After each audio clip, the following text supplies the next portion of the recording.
Welcome, everyone. We're so glad you're here. Thank you so much for joining the final and third webinar in the series on becoming an empowered voter. My name is Jamie Lyons-Eddy. I'm the Director of Campaigns and Programs for Voters Not Politicians, and I'm joined by Scott Riley, who is a volunteer leader with the ACLU of Michigan, and Scott and I will be your hosts for this evening. Before we get started, we would like to thank our partners in this webinar series. So in addition to Voters Not Politicians and the ACLU of Michigan, those other partners include the League of Women Voters of Michigan and the Campus Vote Project. We started off our training series talking about the state of voting rights in Michigan. And then we followed that up with another webinar about how to engage your local clerk. I know I learned a lot from both of those. If you haven't seen those two, you should definitely check them out. There'll be links to those in your email that you'll get as a follow-up to this webinar. So please check those out. Today, in this third webinar, we'll be talking about how to build strong teams and then what those teams can do to execute your local clerk engagement project. Tonight's webinar will run for an hour. In that hour, we will cover first, why team building is important, and that will be sort of generally for all volunteer activities. Secondly, we'll get into how to build your team with lots of specific advice about recruiting and how to find other team members. Next, we'll talk about delegating roles on the team, and that will be very specific to this clerk engagement project. And then we'll end up talking about how to keep those teams engaged as you move forward. We'll save some time at the end of the webinar to answer any questions you have. Again, you can put those questions in using the chat box on your screen. We'll also be recording this webinar, and we'll send you all a recording when we wrap up. So now I'll kick it over to Scott, who's going to begin by talking about why we build teams. Thank you. Again, I'm a volunteer leader for one of the People Power teams in Michigan. I'm going to finish up framing tonight's webinar with a discussion about why we build teams. Then I'll hand it over to Jamie to talk about the specifics of building teams for clerk engagement. So why build teams? We build teams for one simple reason: to be more effective. Strong volunteer teams help our pro-democracy organizations expand our reach. Each of our organizations has limited staff capacity to do all of the things needed to expand access to the ballot. So we rely on volunteers to help us execute our big strategies. But we want our volunteer efforts from the various organizations to be coordinated and ultimately working toward the same goal. We are creating teams across the state who are all working towards the same goal. And here in Michigan, or here in Detroit, it's really working that way. Team building is also important because it helps develop more leaders who are knowledgeable and skilled in all things voting rights. This leadership development model helps us improve existing teams and build new ones. These diverse teams help us engage the diverse communities across the state and speak to their interests.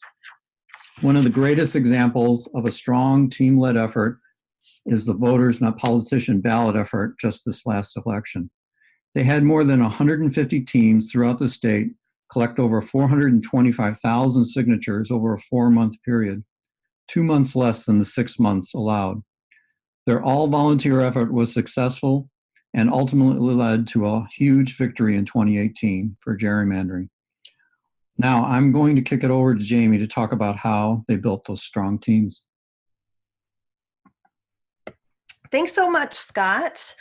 Let me just make sure I'm off of mute. In addition to those really good reasons that Scott already gave you, so for this particular clerk engagement project, so Scott talked about the reasons we need to have teams in general, but for this particular project, there's some key reasons that you really need to gather your team together before you start doing the work. So one of those reasons is that the clerk is much more likely to respond positively to like one coordinated meeting instead of 13 or 15 different groups or different individuals all trying to make a meeting to talk about the exact same stuff, which is really the successful implementation of Proposal 3. So that's a really good reason to gather other interested people together in your area before you go talk to the clerk. Another reason that you may need a larger team of people, it's possible that after you talk to the clerk that there's other decision makers who are holding the clerk back from doing some of the things that you are requesting that the clerk does. And so you may need to persuade those people who have the power to provide the clerk with the resources that they'll need to ensure, full and fair access to the ballot. And this could take a larger team of volunteers in order to do that. And I will touch on that a little bit more later on.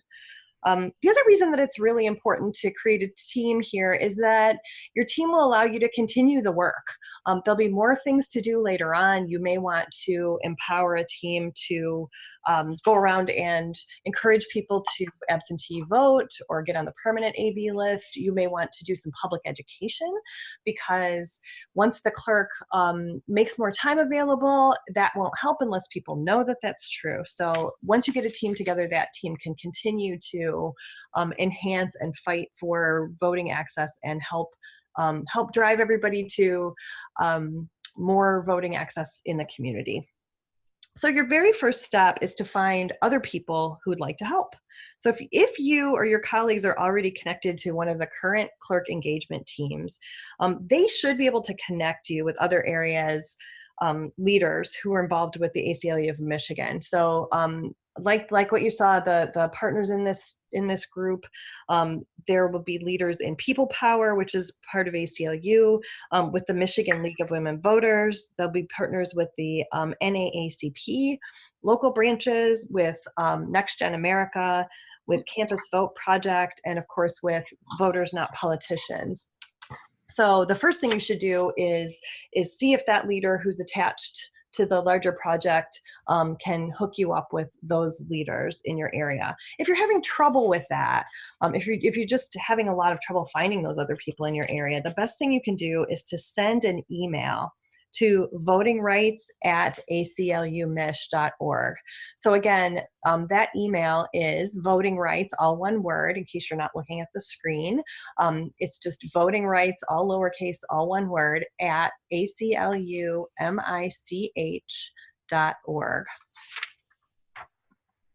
So in addition to the other partners in the Clerk Engagement Project, you should also consider reaching out to other groups and individuals who might also be interested in voting access in your municipality.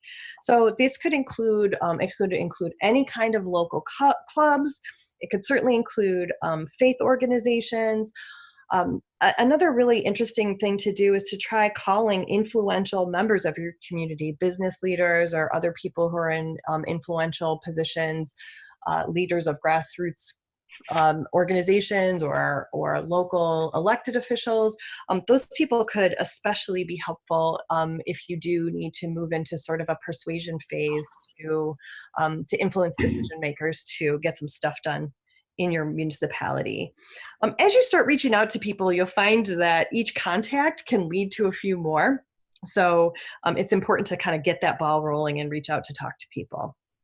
Also, check to see if your city or township has a standing committee of volunteers focused on elections. I know here, I live in Troy, and in Troy there is a standing election committee, and there's several standing committees that are volunteer committees that are there to help the city do its work. You may have one too, so that would be a really good thing to do. I know there was one with the Farmington Hills team that was working on clerk engagement there. I think the people that were involved were already part of that standing committee, but please reach out to them, because if there's a standing committee on elections in your area, they'll definitely be interested in helping you do this work. By the way, if you've found other potential collaborators in a way that I haven't mentioned, then please type that into the chat box, and we will share it with the group either at the Q&A portion or maybe a little bit earlier in this program. So there are some other good ways to just make sure that you expand your team. So Scott will talk about this a little bit more coming up, but having a really well-organized group with a clear purpose, with good engagement practices that hold regular meetings, with regular communication and communicating progress, that in and of itself, having a well-run group will really help build your team. It will help retain the people that you already have, and it will also help people talk about it and in a positive way, and will help bring people to you. Scott will talk a lot more later on about how to engage your team, but it's important to help grow your team too. Another thing that we've found sometimes works is to ask each person who's already involved to find some number of people to bring in, 2 or 3 or 5. If you have 2 or 3 people already involved, if you ask them to each go around and find a couple more, your team could build quickly. Feel free to go to the groups that you're already involved in. If you're in a neighborhood association or your church or a club that you're in, why not go mention that you're working on voting access and the great new rights that we have with Proposal 3 and see if other people are interested. You can also use social media to draw more interest. Social media is most effective if you have a specific ask. Oh, goodness, I'm sorry. I did not mean to do that. I hit something there. Whoops, sorry.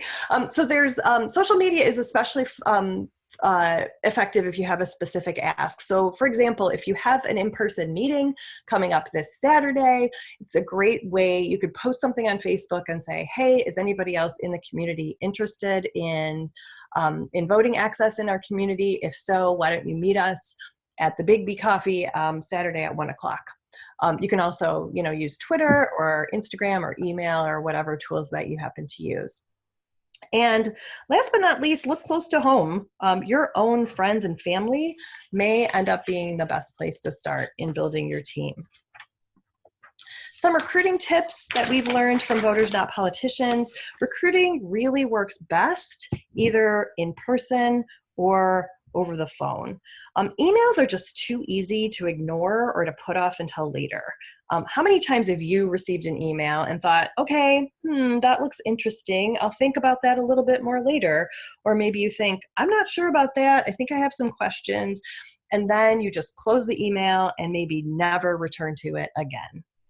If you reach out by phone, the person that you're calling has an opportunity to ask questions, and you can hopefully invite them to an upcoming meeting. Again, having something to invite people to or a specific action is a really good way to recruit people. We learned during the Prop 2 campaign that a phone, email, phone sequence is especially effective. I know that sounds like kind of a lot, but lots and lots of people will not answer a phone call from a number that's not in their calling list. So what we would do is we would leave a phone, we would leave a voice message with a short explanation of who we were and why we were calling, then send an email, and then in that email kind of explain why we had called, and then do a phone call to follow up. And at that point, the person knows why you're calling. Hopefully will pick up the phone because you told them you were going to call them by email, and then you can invite them to join your group. Another thing that's, I think, a really important part of successful recruiting, and we recruited a lot of people. Remember that you're offering an opportunity to do something great, to make real lasting change in your community. You are not asking people to, wash your car or to loan you $200. You are giving them an opportunity to do something that will make a real difference. As I said, Voters Not Politicians recruited thousands of people. And one of the things that made us so successful in drawing more people to our team has been a true belief that it's really a privilege and an honor to do such important work to improve our democracy.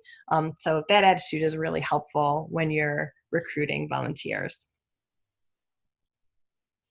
So we're going to talk next about role delegation. So we're going to see what roles do we need to fill in order to carry out the clerk engagement project that we're trying to do in each one of our local municipalities. So you're going to have to start out with at least a small handful of people. So somebody has to be a leader. Obviously, you can also have co-leaders if that's more comfortable and workable for you.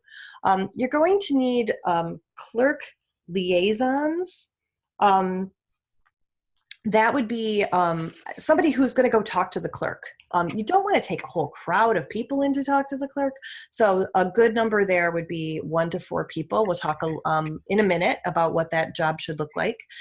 You may want 1 or 2 people who are community organizers who can make actions happen with other members of the team, with that activist team that, like I show here, could be unlimited. So those people would be carrying out the actions. The community organizer, if you have somebody in your group who's done any organizing before, that would be a really good role for them.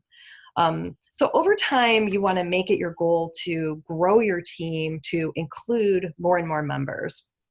One thing that we learned from managing large groups of volunteers is you need a steady influx of new people to replace people who move on. When people are volunteers, sometimes they get drawn in a different direction. Sometimes they have changes in their family situation or their work situation, or they move away or whatever, and they're volunteers. They can quit. So we always like to have a steady stream of new people coming in.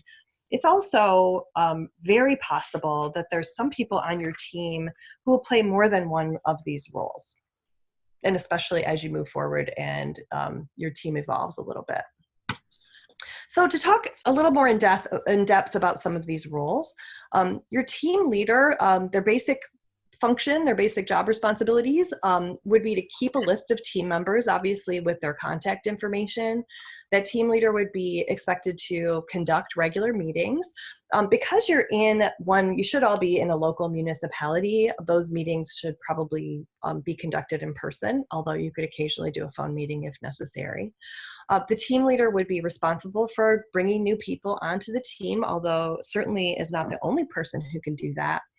And importantly, the team leader should be the person who inspires and motivates the team, who reminds everybody what we're doing, why you're there. We'll talk a little bit more about effective ways to do that in a couple minutes. So again, those clerk liaisons, the people who would actually attend the meeting with the clerk, really need to live and vote in the local municipality. The clerk is an elected official who works for their constituents, and that's who they want to talk to. So you shouldn't bring in somebody from somewhere else to go talk to the clerk. That's why we're putting these local teams together of interested people who are talking about their own community. If you can find someone for your clerk liaison team who has a prior relationship with the clerk, that's great. That's especially helpful in order to sort of break the ice with the clerk meeting. It's not necessary, but it's a plus. Another thing that's actually we found is really helpful is somebody with a compelling personal story about voting. So for example, on our Pontiac team, we have somebody who I happen to know, used to teach her in my previous job as a teacher, and now she's a young adult, she has a full-time job, and she's in graduate school. So on election day in 2018, she had a full day of work. She had about 1 hour between the end of her work day and the beginning of her night class where she had to try to get to the polls. So of course she was panicking about this. It turned out that she was late. She was late when she got back to class. Fortunately, her teacher was doing the same thing. Her professor was also late. So that all worked out, and her teacher was understanding. But somebody who has tried to vote and couldn't for any particular reason, or who has had a great deal of difficulty voting, can offer a true, genuine, compelling story about why the clerk's office needs to be open sometimes that are outside of most people's normal business hours, or why a permanent absentee voter list is necessary, or why online access to absentee voting might be necessary. So some other roles, this community organizer, again, would organize actions to be able to advocate and persuade decision makers. So again, this is in a scenario, let's say you went and talked to your clerk and your clerk said, yeah, I would love to have more office hours on the weekends and a couple evenings, but I don't have the staff and I don't have the resources. So they might say, well, it's your city council that makes those decisions. So you would go talk to the city council, and maybe the city council says, we are not in a position to make any changes. So what you might do then is organize a team of people who can make some action, can show that the community is really invested in having more access to the ballot. What not to call Jamie, me? Oh, sure, go ahead. Jamie, let me interrupt you for 1 second. I'm going to do that trick where I mute everybody to get, Okay. I think some more folks joined us. Okay. Then,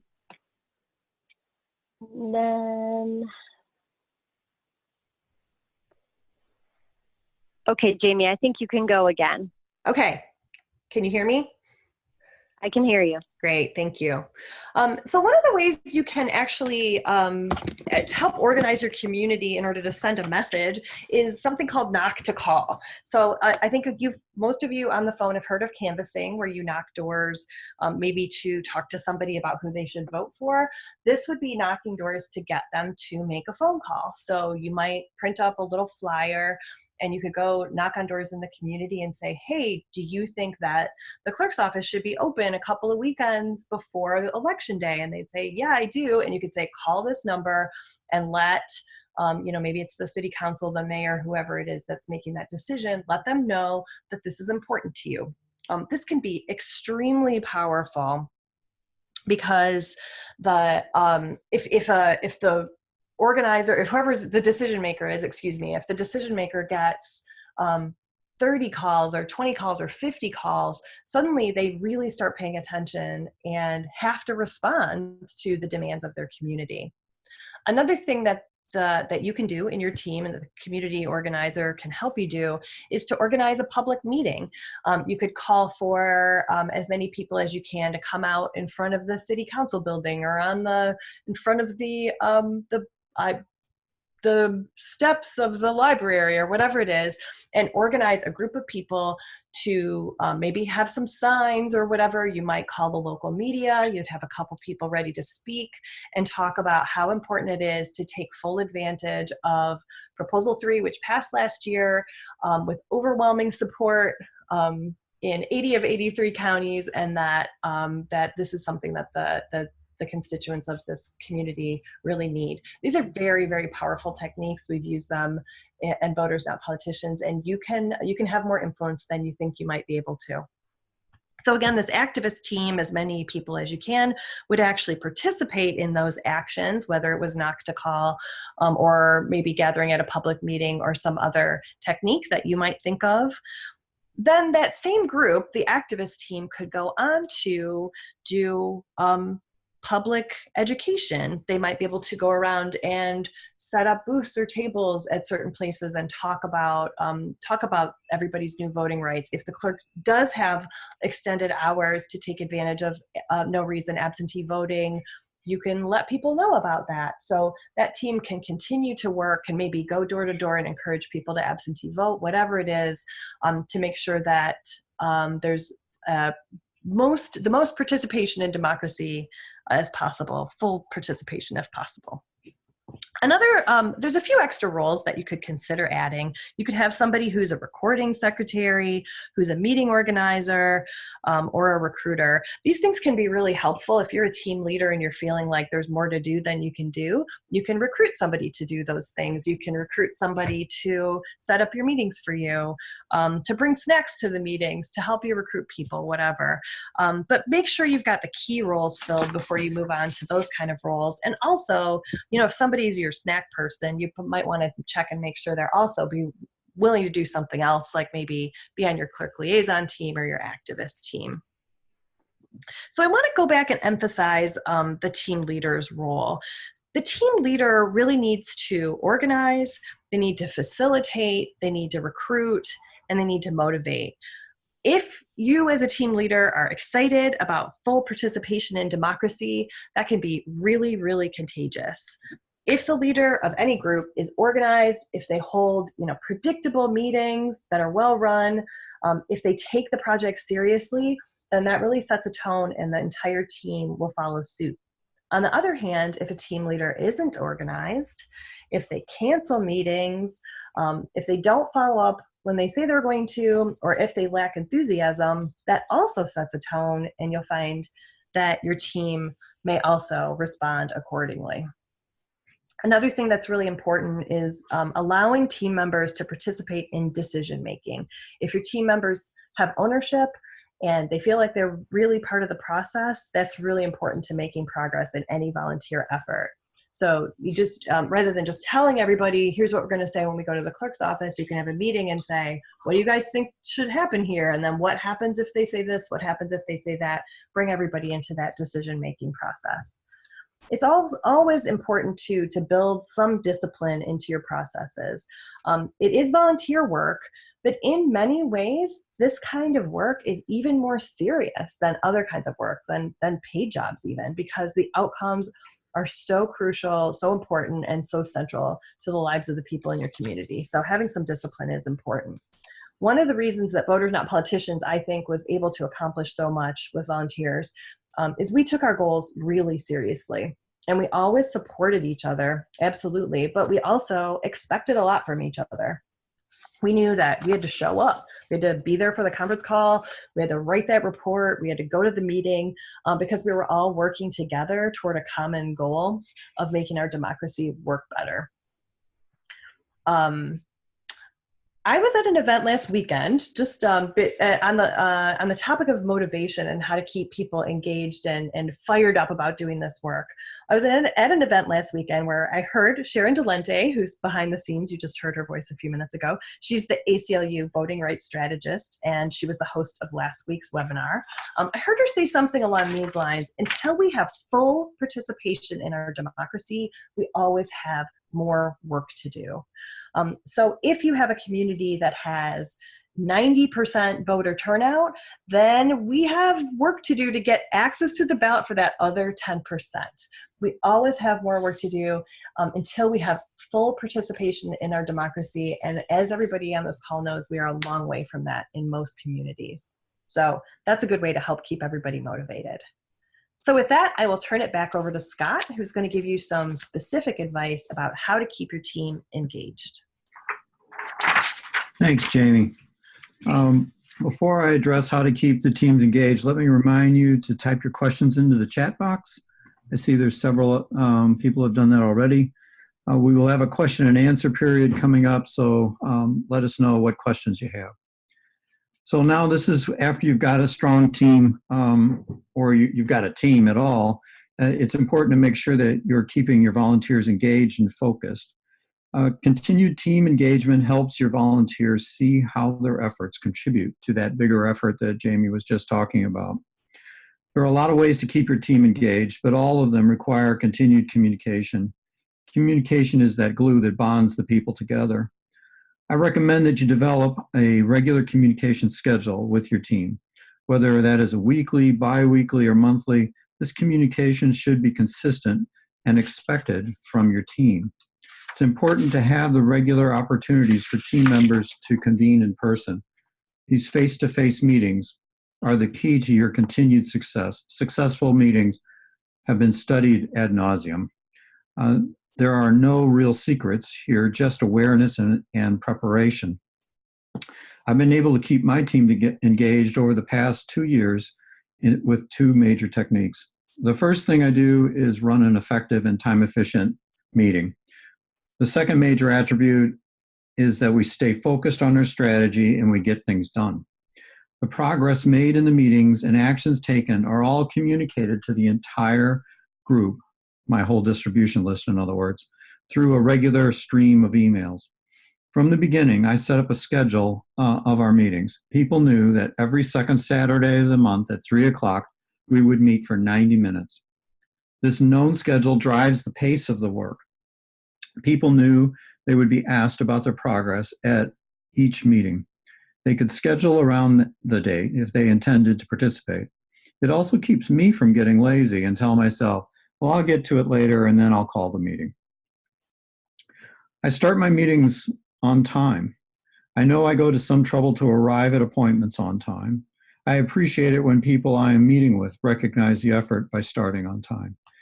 Same with ending on time. When people learn that they can trust you not to hijack their day, they are more inclined to engage. This is how you can honor your volunteers, by respecting their time. There are several techniques I use to manage the meeting. All my meetings have published agendas with topics and times. It's that time part that is often missing when I look at agendas. I rarely can keep every topic exactly within their time slots, but it gives all of us a framework to work in. If we are letting one topic go long, we recognize that some other topic will be shortened or it's going to have to be eliminated. I usually announce this in some way as I see the topic needs more time, asking the group if they are willing to short a topic that is downstream in the agenda. And I have to tell you, most of the time, they're ready to stop whatever the ongoing discussion is. In my meeting over the past 2 years, we have had 3 projects. The first was the Freedom Cities project that the ACLU people will recognize. The second was getting Prop 3 passed. The third is implementing and exercising all the new voting rights that we granted to ourselves by passing Prop 3. We've already moved on to doing the tabling that Jamie just mentioned. My meetings stay focused on these agreed upon projects. We do not use them as a clearinghouse for general information. That has kept people engaged who are looking to make a difference, who are looking to do something to help the ACLU's initiatives and now all of this collaborating groups. This is very different than attracting people who are looking to stay informed or want more of what I think of as a group therapy session. Those meetings are great. They're very helpful for people, but that's not what my meeting's about. If the discussion devolve into that kind of discussion, I direct them back to the task at hand. All of these meetings and subsequent actions are documented with emails that are sent out to a larger distribution. This transparency and more encompassing engagement enables a more fluid participation in with the various team members. As Jamie was mentioning, when you're working with volunteers, the leader of the team must establish a process where people are free to prioritize other aspects of their lives. It just happens. Remember that none of us are paid. Each and every person gives their time and money to the team effort based on their own internal value system. The real payoff for the volunteer is their own personal growth, the success of the team effort, or the camaraderie that builds. If you find yourself going to the bar with a bunch of your team members, then you know you've got a success on your hands. If they don't feel that their efforts are honored and respected, they will not stick around for very long. People want to be treated with respect, and they want to be listened to in these efforts. So in summary, these are steps that let people see the goal, see the roadmap, and see where they can help achieve that goal, and feel the respect for their time as they engage in the process. So at this point, I think we're going to switch over to Q&A. Now that we've gotten through the bulk of the webinar, we want to make sure that we all have a chance to ask any questions you have about building and leading strong teams. So I'm going to turn it over to Sharon to let us know what questions have been coming in. So thank you, and thank you everyone again for joining tonight. So I will let Jamie and Scott decide who to answer. So one question is, do I need experience as a leader to lead a team? Are there certain, skills that I have to have had or led a team or a company or something to be a team lead? I think I can speak to that. I happen to have led a lot of teams in my previous career. I was an engineer in a major corporation and led projects. And so that's where I learned a lot of the skills that I was just describing here. But I mean, none of it starts with all that knowledge right out of the box. I think if you follow some of the things that we were just talking about, you'll go a long way to having a successful team. Okay, Jamie, did you want to add anything? I would just add to that, you know, we cultivated and trained hundreds of leaders across the state, and a great many of them had never done anything like this before. I think the most important thing is to be committed to doing the work, and to respecting and listening to and working in collaboration with volunteers. Okay. Can you explain, I think this one is for Jamie, can you explain a little bit more about what a community organizer does? Sure. So basically, the first part of this process is to gather as many people in your community together as you can to form your team, and then to send a group in to talk to the clerk. And it's if you know, what happens after that really depends on what happens in that meeting, and it may be, there may be an iteration of meetings, but if you find out that there is something holding the clerk back from doing what the clerk would like to do, and by the way, if you've been in the other webinars, you know, the point is never to antagonize the clerks. The clerks they want the same thing we want, which is they want everybody to vote. But if you find that there's something holding them back, then you may need a team of people to then go find out how to help get them what they need. So again, that community organizer would organize some of these activities. And by the way, leaders around the state of these different organizations, the people power people and us, we can help with all of that kind of thing. We have a lot of really good organizers in our team, and we can give help and advice. But again, you might want to organize a knock to call process, which I think I mentioned before, where you might go out into your community and get people to make phone calls to ask for, not to bother the clerk, but to ask the people who are making decisions about staffing and resources for the clerk, ask them if they can provide more resources, because it's really important to the people in your community to do that. And again, they may also organize, Scott was talking about their group is already doing tabling. They might organize, you know, set up shifts. They might find a place where they can set up a table at a fair or a festival and talk about what's available for voting rights in their area. So that community organizer would also organize those activities, tabling, public education, maybe group meetings, whatever. Just organize groups of people to get stuff done. Okay, so another question we have is, do I need to be an expert in what you were just talking about, Jamie, or do I need to be an expert in voting rights, or do I need to be an expert in any of these areas, or are there resources available to me? And I'm going to kick this one over to Scott. I would say no, you don't have to be an expert. You just have to know the principal points that you're looking for. And I wanted to say that if somebody is struggling with trying to get their team off the ground, if it doesn't seem to be working, some of those email addresses that were shown earlier and that you're going to get in the handouts, you could ask the questions. And there's a lot of people who've been running teams for quite a long time that could help as being consultants. And that also applies to the expert question. If you run into a question, you can always say, well, I'll get back to you on it. And then when it's me, I'm contacting Sharon and say, hey, I don't understand how this works. And she helps me out, and then I take it back. One of the first rules I had to learn, Scott, was when to admit that I didn't know the answer, and I had to look at the election law. So everybody, yeah, that is like the number one thing to learn, how to say, I don't know, let me get back to you.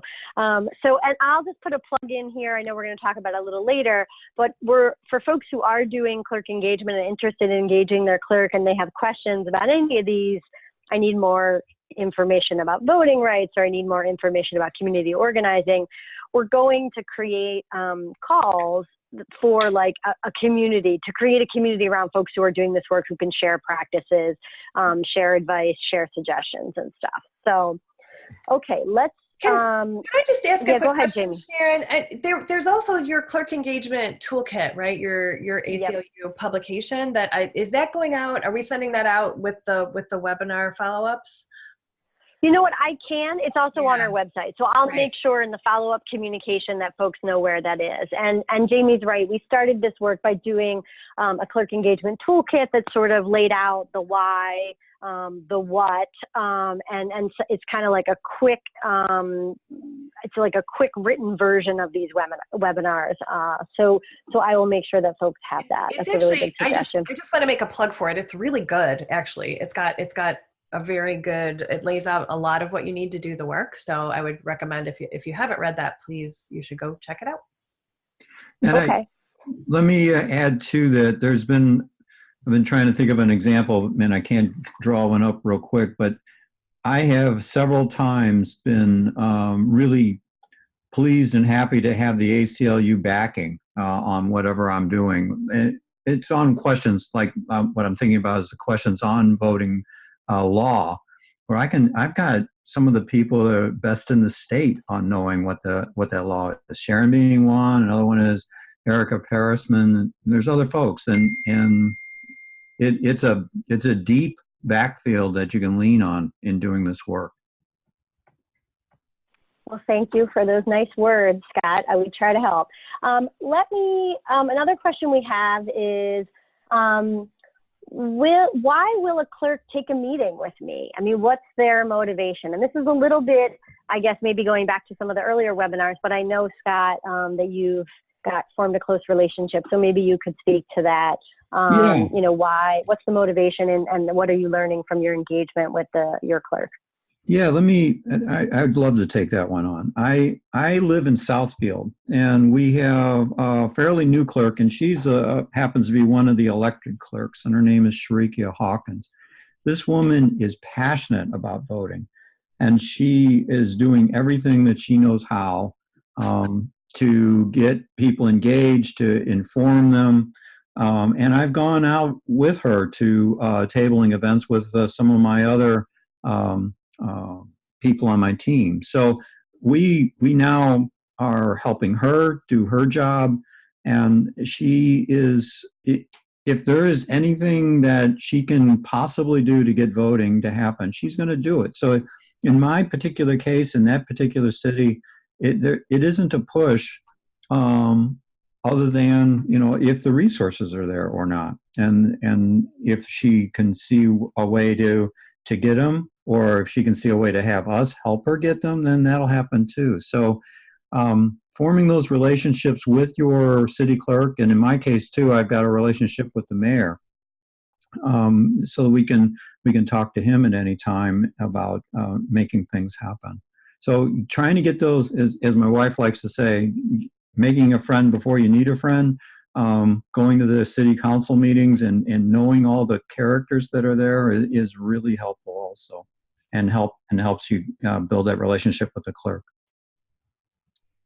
Thank you for that, Scott. So I think we have several clerks on, but one clerk actually did mention something in the chat box about one of those needs that clerks have. And I said I would give her a chance. Marnie, are you unmuted? Yes, I'm here. Can you hear me? Yeah. Will you let us know where? I don't know where you are a clerk, but I think you're sort of speaking to what you mentioned on the chat right after Scott's question would kind of be a perfect marriage of the clerk perspective and the citizen perspective. Great. Yes, thank you. I am actually the city clerk of Ferndale, and I was vehemently thumb-upping everything that he was saying. It's so true. I know Sharika Hawkins as well, and she is a passionate advocate of voting. And I found it really exciting to hear that she has that kind of relationship, because what we find a lot is that we do a lot of this alone. So the meetings and everything are great ideas, but I personally, if you want to come out and help me with things, tabling and that sort of thing, that's amazing. And also listening to your knock to call ideas about, contacting your clerk and telling them what you need. I can tell you we would love to have more staffing to be able to help do those things too. But while you're out there doing that knocking, if you can tell people about Proposal 3, that to me is a huge help. Getting the word out is so important. Not to hijack your conversation, I'm sorry, but what I wanted to talk about that is important is working in the polls. People don't realize how incredibly difficult it can be to find people who are interested and available to work an election day. Our day starts at 6 in the morning and can go to midnight or later. It's hard sell on people, but anyone that you can encourage to get involved in that aspect too, it would be totally helpful. It's definitely a need that I don't think people realize. And I think it part of what causes misconceptions that we are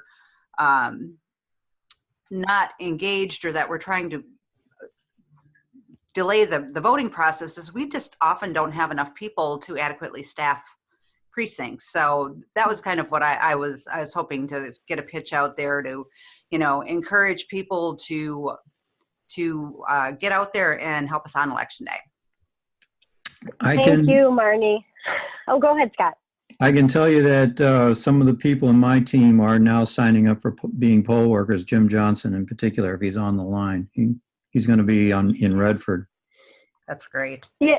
So Marnie, I want to thank you so much for that, and I want to let you know, I know, clerks, I think we had clerks on every single webinar pointing out that need. And so I think all of us have heard that call, and, I'll be working at, certainly with the ACLU, but also reaching out to other partners to get that message out in a bolder, bigger way than we have in the past. So thank you for lifting up that need.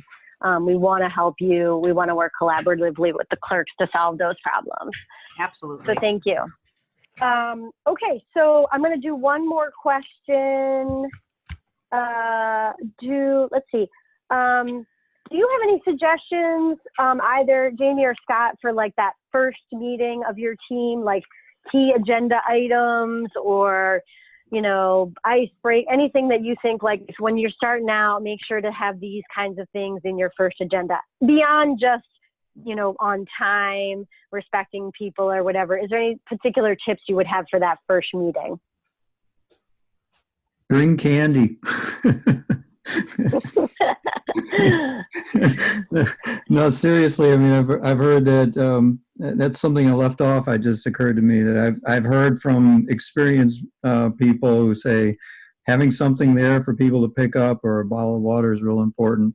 The other thing that occurs to me is starting off with what is in Prop 3? What did we vote for ourselves? And getting people as engaged and excited about it as I am anyway. And then also the other thing is if you're in a city that has a fairly low turnout and can have and there's a lot of upside potential, point it out to them. Make sure they know that this is important in order to have your voice heard, have that city's voice heard effectively. Jamie, did you want to add anything? No, that's good. Okay. All right. So I think we've wrapped up our Q&A there, and I'm going to kick it back over to Scott. Okay. In closing, thank you all for joining us tonight. There are 2 basic steps to clerk engagement. Step 1 is build your team, and step 2 is build your partnership with the clerk. Then you just rinse and repeat, by which I mean you keep building your team and your partnerships with the clerk to expand access to the ballot. If you want to participate in clerk engagement in your community, let us know by emailing at the email address that's on the screen. But for some people who are just hearing it over the phone, let me spell it out. It's voting rights, one word, lowercase, @ ACLU mich.org. ACLU MICH is one word also. We will follow up with those interested in engaging their clerks with an opportunity for follow-up clerk engagement calls, and we will launch the calls in a few weeks. The calls will allow teams to collaborate, share successes, and ask questions. I also wanted to point out that everybody on this call has an important role. We're spread all across Michigan, and it's each clerk wants to hear from their constituents. So you have a unique position because you live in a particular city and can make your voice heard. We hope that this was helpful and gave all some pointers on how to build your own teams. As a reminder, we will be sending out a recording of the webinar after we wrap. We're excited to see the work you all do and the teams that you're able to form. Thank you to my co-presenter tonight, Jamie Eddie Lyons from Voters Not Politicians. She was fantastic. And thank you to our partners in this webinar series, Voters Not Politicians, the ACLU of Michigan, the League of Women Voters of Michigan, and the Campus Vote Project. Remember, you can find all the voting rights resources on ACL's website, the Michigan website, www.aclumich.org/voting. If you have questions, email us at that votingrights@aclumich.org address that I mentioned before. With that, I'm going to say have a great night. Thank you, everyone. Thanks, everybody. Good night.